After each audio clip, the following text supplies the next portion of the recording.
లక్ష్మీదేవి మీ ఇంట స్థిర నివాసం ఉండాలంటే ఇలా చేసి చూడండి. హాయ్ అండి, మీకు ఒకటి చూపిస్తున్నాను ఇప్పుడు. ఏంటంటారా? చూడండి. ఏంటి చేపను చూపిస్తున్నారు అనుకుంటున్నారా? అవునండి, ఇది చేపే, కాకపోతే ఇది తాళం అన్నమాట. దీన్ని ఎందుకు తాళాన్ని ప్రత్యేకంగా చూపించడం ఏంటంటారా? పూర్వకాలం అండి, లక్ష్మీ కటాక్షం కోసం ఇంట్లో నేలలో ఈశాన్యం మూల మత్స్య యంత్రాన్ని ఏర్పాటు చేసేవారు.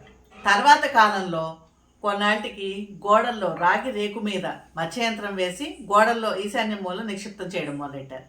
ఇప్పుడు అంతా అపార్ట్మెంట్ కల్చర్ వచ్చేసింది కదండి. దాంతో ఏది ముట్టుకుని ఏది పగలకొట్టినా గొడవ అయిపోతుంది.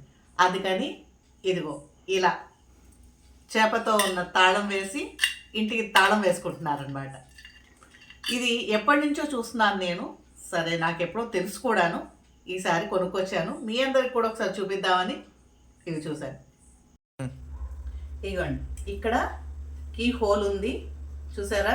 ఈ కీని ఇందులో పెట్టడం, ఇలా తిప్పడమే. ఇదిగో ఇలా వచ్చేసింది. ఎంత బాగుందో కదా. ఒకసారి మీకు తలుపుకు కూడా వేసి చూపిస్తాను, మీరు కూడా ఒకసారి ట్రై చేయండి.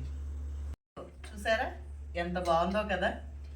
మత్స్యంత్రాలు విడిగా ఎలాగో పెట్టలేకపోతున్నాం, ఇలా అన్నా వేసి పెట్టేస్తాం. ఈ కీతో లాక్ ఓపెన్ చేద్దాం అనుకుంటున్నారేమో, అంత ఈజీగా ఓపెన్ అవుదండి. దీనికి ఇంకో సీక్రెట్ లాక్ ఉంది, అది మాత్రం నేను మీకు చెప్పను. మీకు కనుక తెలిస్తే నాకు కామెంట్ సెక్షన్లో చెప్పండి. నా వీడియో కనుక మీకు నచ్చినట్లయితే లైక్ చేయండి, షేర్ చేయండి, సబ్స్క్రైబ్ చేయండి, పక్కనే ఉన్న గంట సింబల్ని ప్రెస్ చేయండి. అప్పుడే నేను పెట్టిన వీడియోలు మీకు నోటిఫికేషన్ రూపంలో వస్తాయి.